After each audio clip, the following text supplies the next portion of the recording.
원리를 모르면 누리지 못한다. 꼭 코드 빠진 전기처럼 주님의 공로 내가 다 이루었어 믿기만 해. 정말요 주님? 우리를 혼돈케 하는 이 말세에 이 무서운 미혹에서 흔들리지 않는 원리로 굳게 잡아야 되는 게 예수 그리스도의 십자가의 중심성이에요.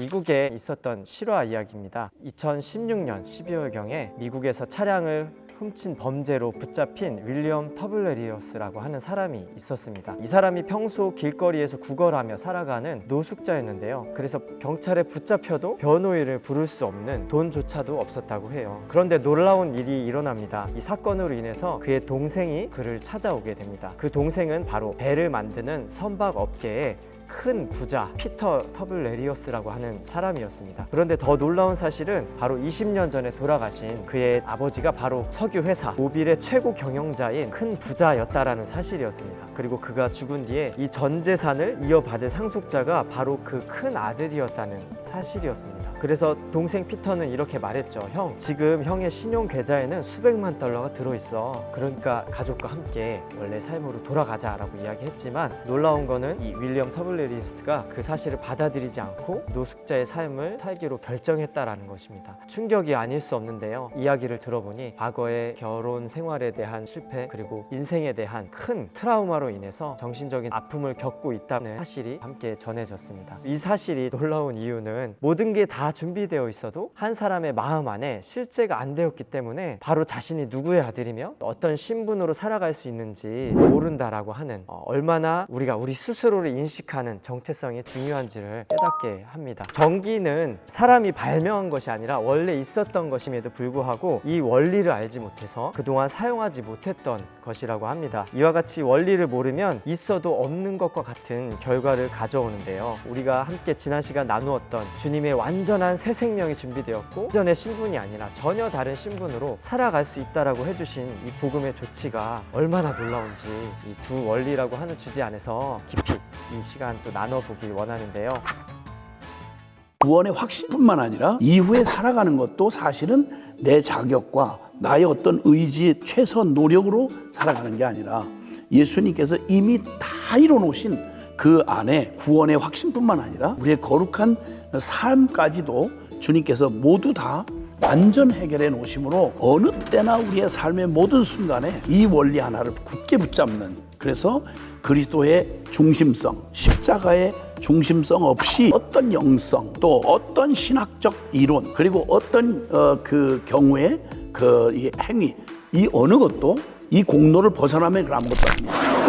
코드 빠진 전기처럼 전기 코드 빼버리면 모든 게 다 있어도 누릴 수 없는 것처럼, 그래서 이 원리는 철저한 근본이고 그리고 그것이 본질이고 그게 결국 궁극적인 목적이 되어야 되는 거죠. 십자가의 그리스도의 공로는 나는 공로 없도다. 오직 그리스도의 공로를 힘입어 믿음으로 산다는 말이, 믿음으로 의롭게 됐다는 말이 바로 그 말을 의미하는 거죠. 이 복음의 두 가지 원리, 주님의 공로 그리고 주님의 말씀, 복음을 복음되게 만드는 분명한 안전망이라고 할 수 있겠습니다. 그럼에도 불구하고 막상 믿음의 걸음을 걷는데 우리 안에 망설여지는 실제 경험들이 있었을 텐데요. 찐모태로 또 살아오셨던 유해진 목사님 이야기를 좀 들어보고 싶습니다. 네. 아까 그 말씀해 주신 것처럼 주님의 공로 이런 부분에 대해서 제 안에 이제 처음으로 들었을 때 주님의 이 공로는 결국 주님이 다 이루었다. 주님이 십자가에서 선포했던 그 말씀을 믿기만 해라고 말씀해 주신 것이 제 안에는 참 받아들이기 힘든, 아니 어쩌면 이전의 신앙생활의 어떤 경험, 생각으로는 결코 자연스럽지 않은 말이었던 것 같아요. 주님의 공로 내가 다 이루었어 믿기만 해.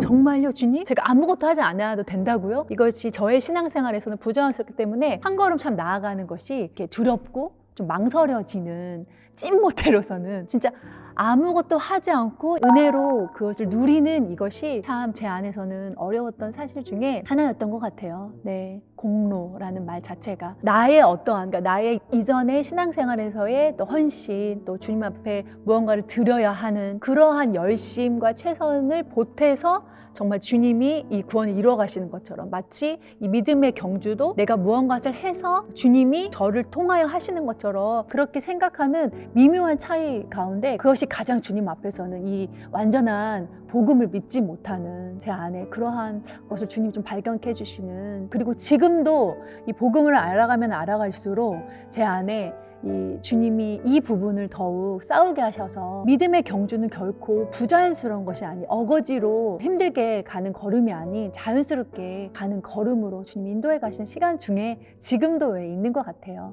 주님의 공로를 믿는 믿음. 네. 아담의 범죄 이후에 인간은 존재적으로 하나님 앞에 나아갈 어떤 근거도 없었죠. 죄가 한 운명이 돼서 본성적으로 하나님 앞에 나갈 수도 없고, 나가려고 한데도 심판을 피할 수가 없었던 걸 성경 역사 내내 얘기해 놓으신 게 바로 율법을 통해서 하나님 앞에 나올 때는 철저히 전제되어야 되는 게 거룩한 하나님 앞에 죄가 처리되지 않고는 어떤 자격으로도 못 나가는 거죠. 그러니까 누구라도 제사장이든 모태신앙이든 아니든 누구든 상관없이 절대 하나님 앞으로 나갈 수 없는데, 그 길을 하나님이 계속 예시해 주신 게 바로 우리 속죄양, 속죄의 제물을 통해서 이 죄를 대속하는, 대속의 원리를 통해서 죄가 해결되고, 그리고 죄와 상관없는 그 피를, 대속의 피를 가지고 대제사장이 하나님의 그 임재를 상징하는 그 성소로 나아갈 수 있었던, 이미 구약 시대부터 계속해서 주제가 단 이거였죠. 존재적인 죄인인 인간이 어떻게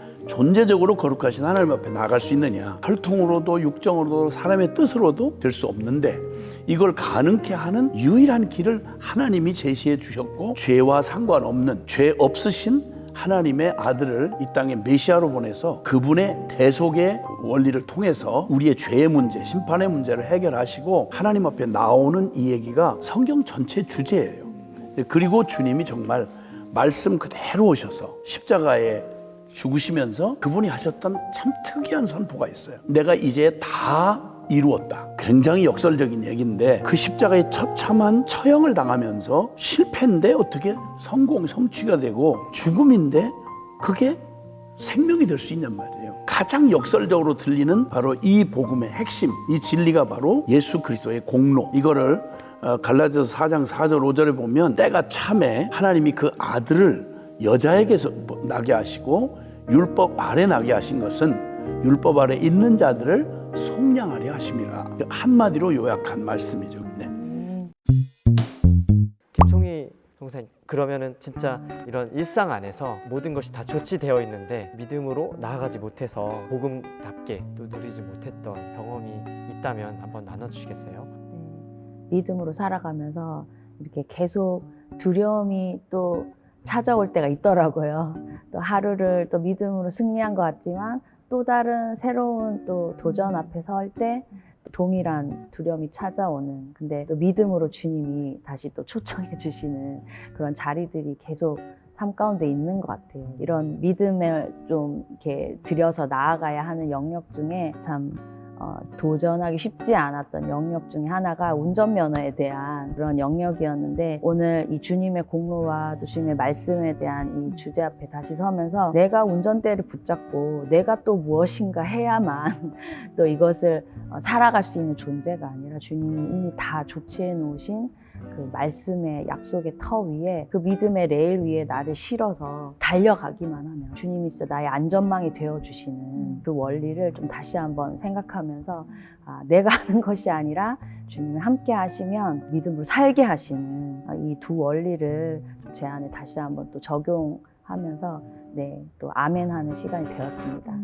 우리의 인생의 가장 근본적인 문제를 해결하는 하나님을 찾아가서 그 하나님으로부터 영생을 얻는, 그리고 그 영생을 누리고 살아가는 이후의 모든 삶도, 우리 직접적인 용어로 말하면 구원의 확신부터 성화, 그리고 영화에 이르기까지 어떤 것으로도 하나님 앞에 나갈 수 없어요. 그러니까 이 하나님 앞에 나갈 수 없다는 이 사실을 모르면, 심지어는 복음을 안다고 말하는, 요즘에 흔히 구원을 얻는 것까지는 믿음으로, 아무 자격 없이 예수님의 공로를 믿는 믿음으로 은혜로 구원받았다고 믿어요. 다 아멘해요. 나 영적 기도했어요. 구원의 확신이 있어요. 여기까지는 교리로 배웠는데, 그 다음에 삶에 가서 당장 구원받고 거듭난 삶을 살아가는, 흔히 말하는 성화라고 하는 이 삶에 있어서는 별개의 또 다른 걸 적용해요. 그러니까 늘 보험대로 살 수 없어요. 그리고 난 안 돼요. 힘들어요. 어떻게 사는 건지 모르겠어요. 이러는 거예요. 기도도 예수 그리스도의 이름으로 기도하라고 그러잖아요. 그건 주문을 외라는 말이 아니라 그리스도의 공로를 힘입어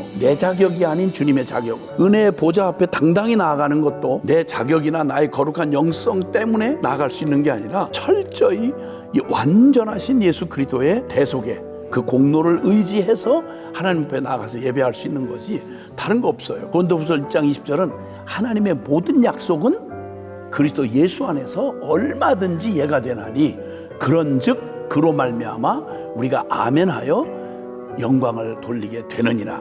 근거는 철저히 영성의 근거도 나의 모든 삶의 근거도 내 확신의 모든 근거도 기도도 모든 나는 공로 없지만 천국에 들어가는 확신도 내 자격이 아니라 그리스도의 의를 힘입는. 그래서 어떤 경우에 영적인 속임이나 신학적 다양성이라는 이름으로 우리를 혼돈케 하는 이 말세에 이 무서운 그 혼돈과 그런 그 미혹에서 흔들리지 않는 원리로 굳게 잡아야 되는 게 예수 그리스도의 십자가의 중심성이에요.